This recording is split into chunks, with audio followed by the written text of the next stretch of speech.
नमस्कार, खबरें जारी न्यूज स्टेज पर मैं हूं आपके साथ मकसूद खान। आपके मुद्दे में बात मध्य प्रदेश की, जहां पर करीब 60 हफ्तों के बाद स्कूल अनलॉक होने जा रहे हैं।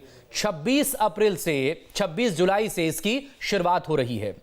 हालांकि इन सब के बीच कोरोना की तीसरी लहर को लेकर आशंकाएं डरा रही हैं। चर्चा इसी मसले पर हम करेंगे तमाम खास मेहमानों के साथ, लेकिन उसके पहले ये रिपोर्ट। देश में कोरोना की दूसरी लहर से कुछ राहत मिलते ही अब स्कूलों को अनलॉक करने की प्रक्रिया शुरू हो रही है। मध्य प्रदेश में भी स्कूल अनलॉक होने की तैयारी में हैं। जानकारी के मुताबिक 11वीं और 12वीं क्लास के लिए 26 जुलाई से स्कूल शुरू होंगे। 15 अगस्त के बाद बाकी कक्षाओं के स्कूल भी खोले जाएंगे। हालांकि तीसरी लहर को ध्यान में रखते हुए स्थिति की समीक्षा होगी। 1 अगस्त से कॉलेजों में भी ऑफलाइन क्लासेस शुरू करने की तैयारी है। स्कूल और कॉलेज दोनों 50% क्षमता के साथ ही खोले जाएंगे। स्कूल और कॉलेज में स्टूडेंट्स को 2 बैच में बांटा जाएगा। हर बैच को एक दिन छोड़कर स्कूल आना होगा। स्टूडेंट्स का एक बैच पहले दिन और दूसरा बैच अगले दिन होगा। ऑनलाइन और वर्चुअल पढ़ाई एक्चुअल का विकल्प नहीं हो सकती। आखिर विद्यालय होते हैं और इसलिए अब महाविद्यालय विद्यालयों को खोलने की प्रक्रिया हम प्रारंभ कर रहे हैं। बहरहाल शिक्षा जरूरी है, लेकिन सुरक्षा भी एक बड़ा मसला है। तीसरी लहर के खतरे और बचाव को लेकर जो भी बातें सामने आ रही हैं, वो कहीं ना कहीं कोरोना के मौजूदा ट्रेंड और संभावनाओं पर आधारित हैं। ऐसे में स्कूल खोलने के फैसले पर काफी सावधानी के साथ आगे बढ़ने की जरूरत है, क्योंकि सवाल बच्चों की सुरक्षा का है। Team news state. और इसे हम मुद्दे पर बात करने के लिए इस वक्त health expert doctor Rahul Agarwal हमारे साथ जुड़ गए। बहुत स्वागत है आपका डॉक्टर साहब। पॉलिटिकल गेस्ट में हमारे साथ बीजेपी की तरफ से सीनियर नेता हैं गोविंद मालू जी, कांग्रेस की तरफ से हैं अब्बास हफीज साहब, युवा नेता हैं। बहुत स्वागत है आप दोनों लोगों का भी। गोविंद मालू जी, शुरुआत आपसे ही। स्कूल खोलने को लेकर बहुत पहले ही सरकार की तरफ से संकेत दे दिए गए थे। अब 25 जुलाई के बाद से स्कूल खोले जाने हैं। तैयारियां क्या हैं और इन तैयारियों को लेकर मॉनिटरिंग किस स्तर पर होगी? क्योंकि मध्य प्रदेश के बहुत से स्कूल ऐसे हैं जहां पर तो पीने या इस्तेमाल के लिए पानी तक नहीं होता, तो वहां पर सैनिटाइजेशन, सोशल डिस्टेंसिंग, इन सब चीजों का ख्याल कैसे रखेंगे?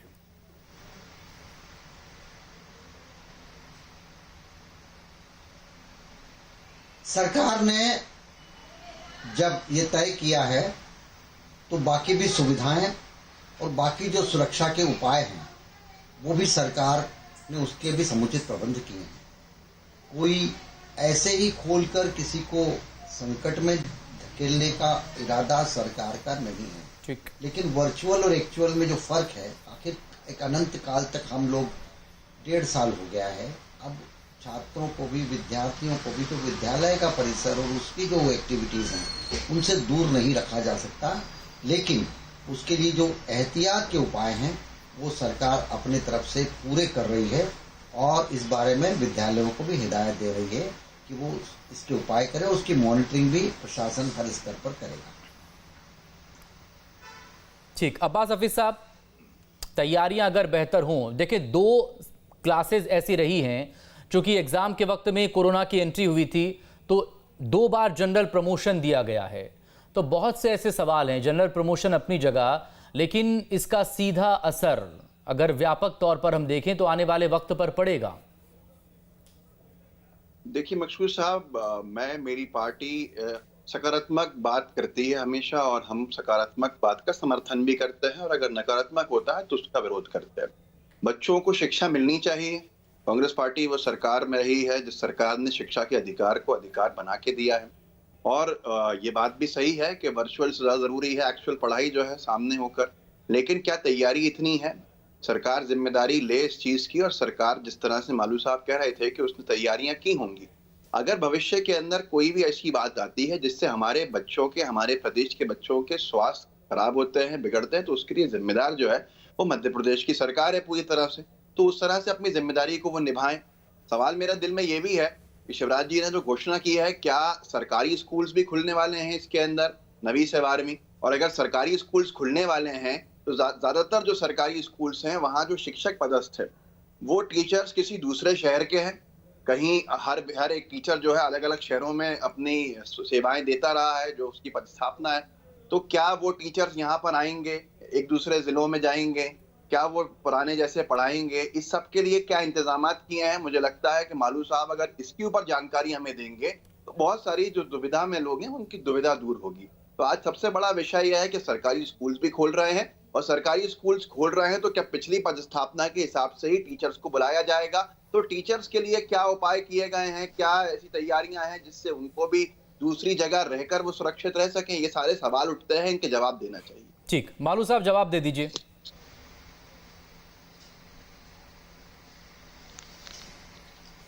देखिए, जब सरकार ने कोई चीज को घोषणा के रूप में और अमल के रूप में लिया है तो क्रियान्वयन के स्तर पर भी पूरी सुरक्षा के चाक चौबंद उपाय किए गए।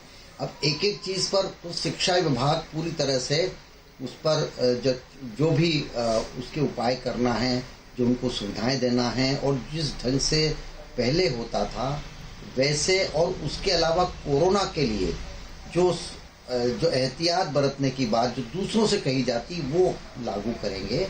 और शिक्षक बाहर के हैं, कहाँ के हैं, वो कहाँ रहते थे, कैसे आएंगे जाएंगे, ये तो जब वो वहाँ पर उसमें अपनी शिक्षा खोलने वाले हैं, ये क्षेत्र में सेवाएं दे रहे हैं तो उसके लिए भी सरकार उनकी भी समुचित प्रबंध कर रही है। देखिए, एक एक चीज पर शिक्षा विभाग ने ये जिम्मेदारी ली है। शिक्षा नहीं, अब्बास हफीज साहब कह रहे हैं कि आप उनका सवाल समझे नहीं, या फिर आप उनके सवाल का जवाब नहीं देना चाह रहे। सभी खुलेंगे। आप सरकारी भी खोल रहे हैं या सिर्फ नहीं खोल रहे हैं? मेरा सिर्फ इतना सवाल है। नहीं, जवाब नहीं देना चाहते, जवाब तो देना चाहते हैं। मैं कह रहा हूँ सभी स्कूल खुलेंगे, सरकारी और निजी का सवाल थोड़ी है।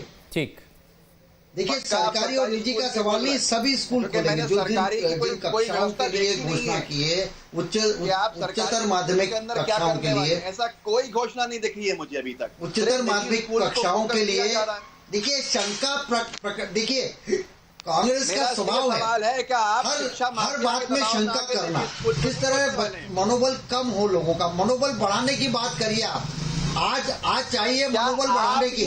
बच्चों में भी जो डिप्रेशन आता है घर पर रहकर, और जो लगातार इस कोविड काल में दावा है कि सरकार के कारण है, ये आगाह कर रहे तो हम सरकार की जिम्मेदारी है। सिर्फ निजी स्कूल शिक्षा माफिया के प्रेशर में तो नहीं खोल रहे हैं। सरकार करेगी, आप सरकारी स्कूल खोल रहे हैं या नहीं खोल रहे हैं? मेरा सवाल सारी चीजें जवाब दीजिए, दावे के साथ कहिए कि आप दावा कर रहे हैं कि उपाय करेगी तो सब बात आ गई उसमें। अरे सरकारी स्कूल खोल रहे हैं, आप पक्की बात कर रहे हैं। सरकार आप बात मेरा सवाल ही समझ रहे हैं, आप घुमा घुमा के जवाब क्यों दे रहे हैं? अरे मालू जी कह रहे हैं ना कि सरकारी या प्राइवेट का कोई मसला ही नहीं है। 11वीं और 12वीं के स्कूल, हायर सेकेंडरी के स्कूल खुलेंगे। यहाँ सिर्फ वो निजी स्कूल्स की बात कर रहे हैं, सरकारी का कोई मसला नहीं है बारे में। और सरकारी स्कूल के बारे में सरकार की जिम्मेदारी सरकार करेगी। अभी निजी देखिए, अगले शिक्षा माफिया के प्रेशर में नहीं है, बल्कि जानकारी है कि नहीं खोलने वाले हैं। अरे स्पष्ट अब क्या लिख के देंगे आपको? स्पष्ट क्या करिए? सरकार ने कहा सरकार की जिम्मेदारी है, सरकार ने जिम्मेदारी सरकारी स्कूल लिए। जब मुख्यमंत्री जी कह रहे हैं तो भाई हवा में थोड़ी कह रहे हैं, उसकी व्यवस्था कर रहे हैं भाई। सुनिए आप, जब तीसरे अब मेरी बात सुनिए, आप तो स्कूलों की बात कर रहे हैं। अभी कोई कोविड की लहर नहीं है, लेकिन जो आशंका व्यक्त की जा रही है उसके लिए अभी से ही सरकार सजग है। लगातार हर जिले में निजी अस्पताल वालों को भी बुलाकर बैठ के लेकर उनकी मॉनिटरिंग की जा रही है, जबकि उनको केवल हिदायत देकर और एक सर्कुलर निकालकर छुट्टी नहीं पा सकती थी सरकार। उनको बैठक में बुला रही है, और कितने आपने आईसीयू बेड बनाए, कितने ऑक्सीजन के प्लांट लगाए, सब कर रही है। तो जब शिक्षा के क्षेत्र में, सुनिए आप मेरी बात, हमको हमारे बच्चों की ज्यादा चिंता है, तो हम सरकार में हैं, हमें मालूम है कि तीसरी लहर मैं तो कहता हूँ आशंका व्यक्त की जा रही है, और माफिया की चिंता ना हो, बस अनंत काल तक बंद नहीं रखे जाते। जिस तरह व्यावसायिक गतिविधि बंद नहीं, सरकारी और निजी सब स्कूल खुलेंगे। एहतियात के सारे उपाय सरकार करेगी, जो भी प्रबंध करना है वो सरकार अपने स्तर पर करेगी। ठीक, बहुत बढ़िया। और इसकी बेहतर तरीके से मॉनिटरिंग भी होगी। ये भी एक पॉइंट इसमें ऐड करिए मालू साहब। डॉक्टर साहब से बात करेंगे। डॉक्टर अग्रवाल, आपने दोनों लोगों को बिल्कुल। सुन लिया, कुछ सवाल हैं नहीं, और मैंने सवाल शुरू में इसलिए कहा हैं ये बात। क्योंकि हर पेरेंट्स को, हर अभिभावक को अपने बच्चों की फिक्र है, चिंता है। कोरोना की दूसरी लहर में हमने हालात देखे हैं प्रदेश से लेकर देश भर में, तो वो भी एक बड़ा डर है। लेकिन अब संक्रमण कम हो रहा है और अगर बैक टू नॉर्मल की सिचुएशन, हालात इस तरह के हो रहे हैं, एक वेलकम स्टेप है या फिर थोड़ा सा रुक कर संभल लें, थोड़ा इंतज़ार करें, थर्ड वेव को लेकर क्या कंडीशन है, फिर आगे बढ़ें?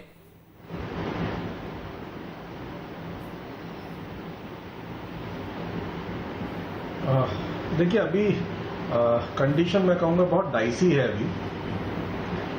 पब्लिक भी दो भागों में डिवाइडेड है। जब पब्लिक कुल्लू मनाली बिना कोविड प्रोटोकॉल फॉलो किए घूमने जा सकती है तो उसी पब्लिक के बच्चे स्कूल भी जा सकते हैं। बिल्कुल। लेकिन पब्लिक का एक ऐसा भी हिस्सा है जो अभी भी नहीं निकल रहे हैं, वो एक्सपेक्ट कर रहे हैं अगर आगे कोई दिक्कत हो तो हम अपने आप को संभाल के रखें। बिल्कुल ठीक। तो सबके मन में असमंजस है, आगे क्या होगा कोई नहीं बता सकता। थर्ड वेव की आशंका है आएगी। बच्चों में ज्यादा चांसेस हैं कि बच्चों में ज्यादा डिफेक्ट हो, बिकॉज बच्चे वैक्सीनेटेड नहीं हैं, अडल्ट वैक्सीनेटेड हैं। पॉपुलेशन वैक्सीनेट हो रही है, जब तक आए और पॉपुलेशन वैक्सीनेट हो जाएगी। तो जो वैक्सीनेटेड है वो ट्रांसमिट कर सकता है और बच्चे इन्फेक्ट हो सकते हैं। बिल्कुल। अभी भी महाराष्ट्र से कुछ केसेस बच्चों का आ चुका जिनमें MIS-C प्रॉब्लम हो चुकी है, महाराष्ट्र में आ चुके हैं वो बच्चे। वो इन्फेक्शन 4 से 6 हफ्ते बाद हो रहा है, उसके रिजल्ट्स अभी किसी को नहीं मालूम है। कोई साइंस डॉक्टर इसके बारे में आपको ये नहीं कह पाएगा कि ये इसका ट्रीटमेंट है और ये करना है या इसका ये प्रोग्नोसिस है। एग्जैक्टली। तो चीजें अभी क्लियर नहीं है, तो हमें रिस्ट्रिक्शंस होने चाहिए। आप फाइनेंशियल गतिविधियां कब तक बंद रखें, ये भी एक बहुत बड़ा मुद्दा है, बिकॉज इसका भी एक एंड नहीं है कि हम ये बोलें कि हाँ चलिए 2 महीने बंद, उसके बाद तीसरे महीने से चालू। और स्कूल से जुड़े पब्लिकेशन हाउसेज, बहुत सारे फाइनेंशियल गतिविधियां हैं जो बंद पड़ी हुई 1-1.5 साल से। तो ये मैं कहूँगा गवर्नमेंट के लिए एक बहुत डिफिकल्ट डिसीजन है कि चालू करना कि नहीं करना, क्योंकि चालू करते हैं तो भी उसके साइड इफेक्ट्स हो सकते हैं, नहीं करते तो वो भी उसके साइड इफेक्ट्स हैं। डॉक्टर साहब, आपने लगातार ग्राफिक्स के जरिए अब ये बताने की कोशिश भी कर रहे हैं कि देश के अलग अलग प्रदेशों में स्कूल खोले जाने को लेकर क्या कंडीशंस हैं। महाराष्ट्र का जिक्र तो चूंकि आप भी कर रहे थे, इसके साथ ही हम विदेशों के बारे में भी बता रहे हैं। भाई अमेरिका से लेकर ब्रिटेन और जर्मनी से लेकर फ्रांस तक वहाँ पर स्कूल खुल रहे हैं, वो बैक टू नॉर्मल पोजीशन में हैं। लेकिन वहाँ पर कुछ देशों में थर्ड वेव आ गई हैं, तो उसको लेकर अब तमाम पाबंदियाँ वहाँ पर लागू हो चुकी हैं। लेकिन ये वो देश हैं जो कि अपनी आबादी के 60% से ज़्यादा लोगों को वैक्सीनेट कर चुके हैं। हमारी सिचुएशन क्या है? हम तो अभी अगर डबल डोज को लेकर बात करें तो 7 या 8% लोग ही अभी हम वैक्सीनेट कर पाए हैं। खुद मध्य प्रदेश का आंकड़ा जो है डबल डोज का वो 7% पर है। तो क्या ये बहुत रिस्की नहीं होगा?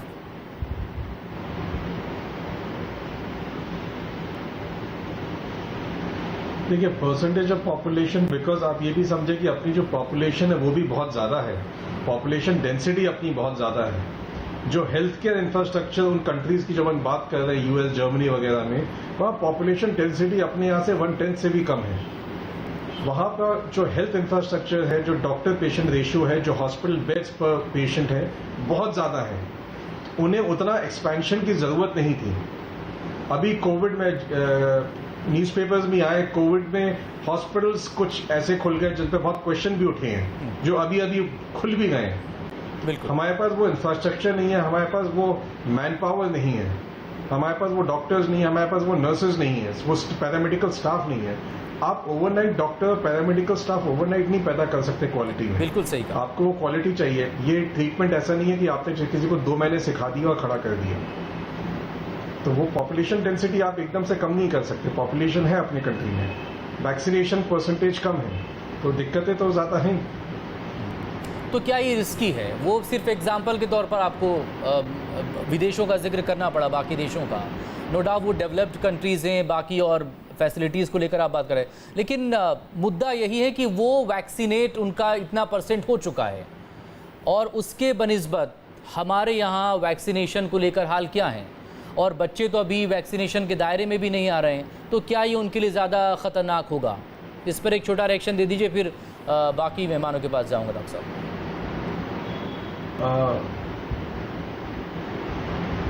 देखिए, रिस्की तो हो सकता है, अब होगा नहीं होगा फ्यूचर नो वन नोज।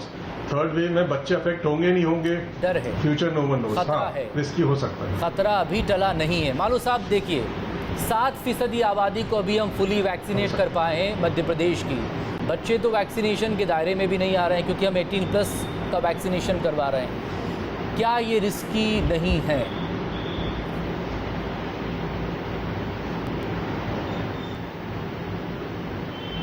देखिए,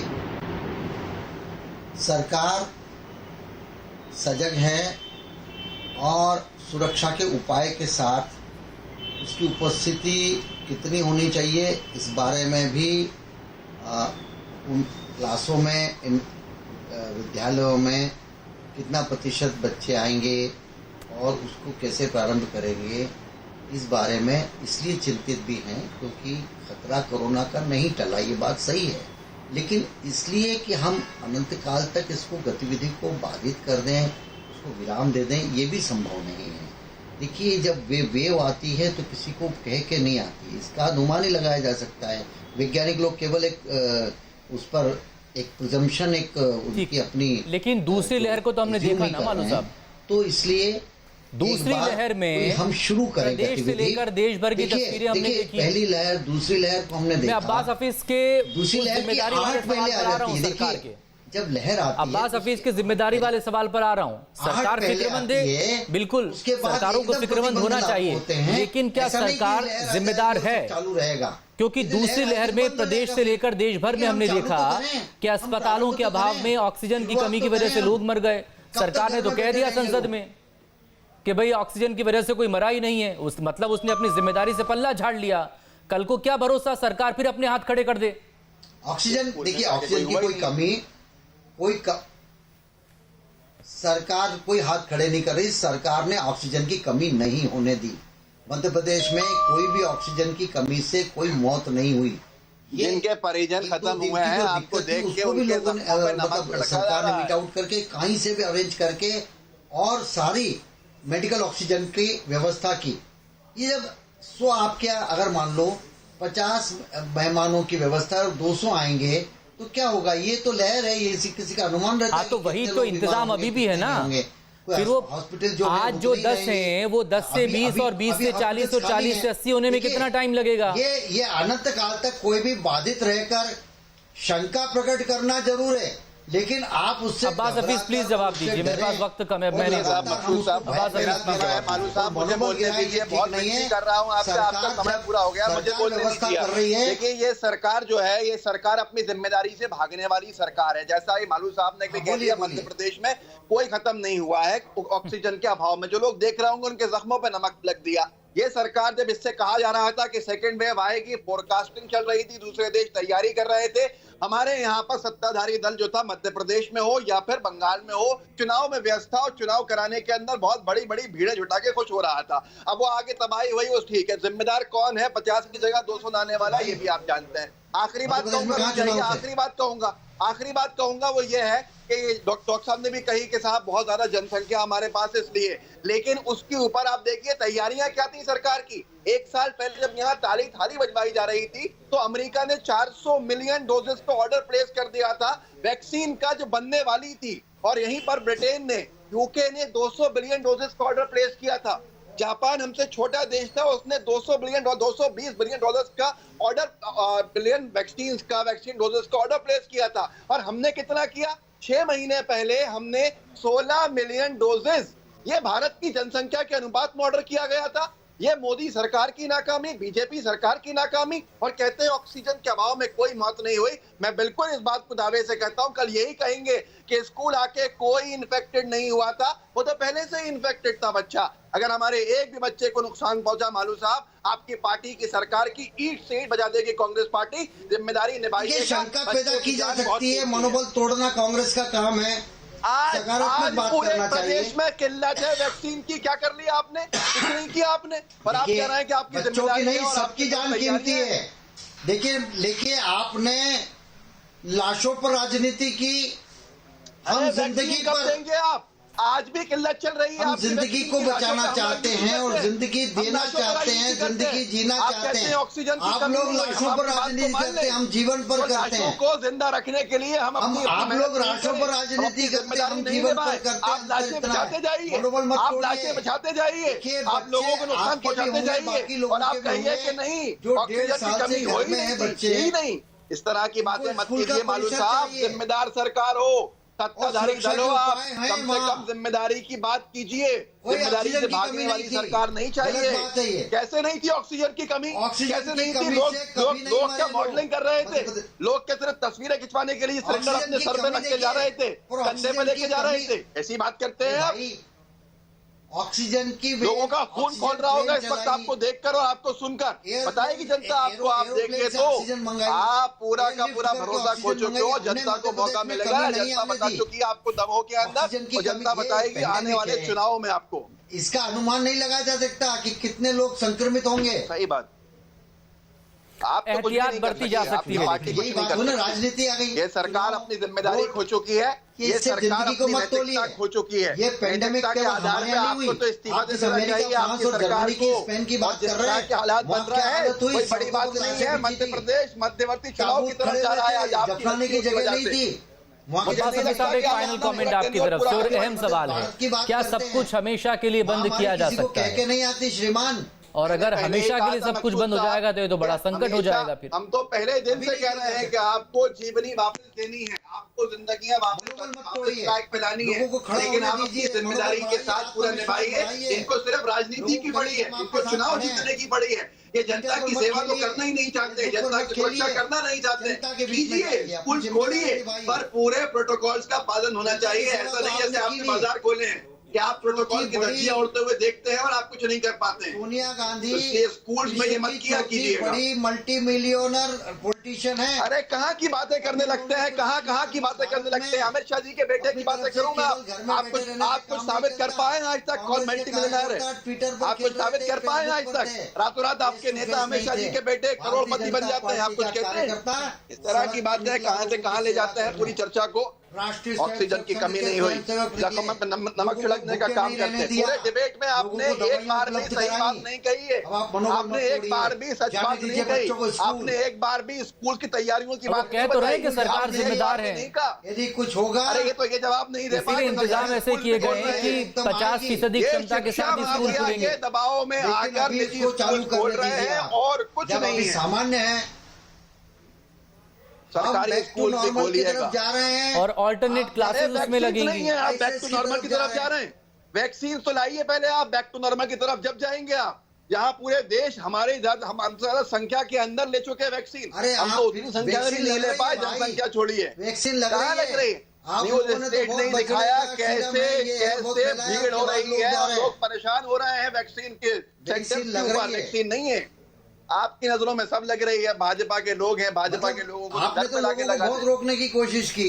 ऐसा हमने की लोग आपने पहले इंटरवल बढ़ा दिए, आपने तो बंद कर दिया वैक्सीनेशन। सब बातों को विफल करके और लोगों का मनोबल बढ़ाया है। अपनी नाकामी छिपाने का सबसे अच्छा तरीका है कि बंद नहीं हुआ है, पूरा आरोप डाल दो।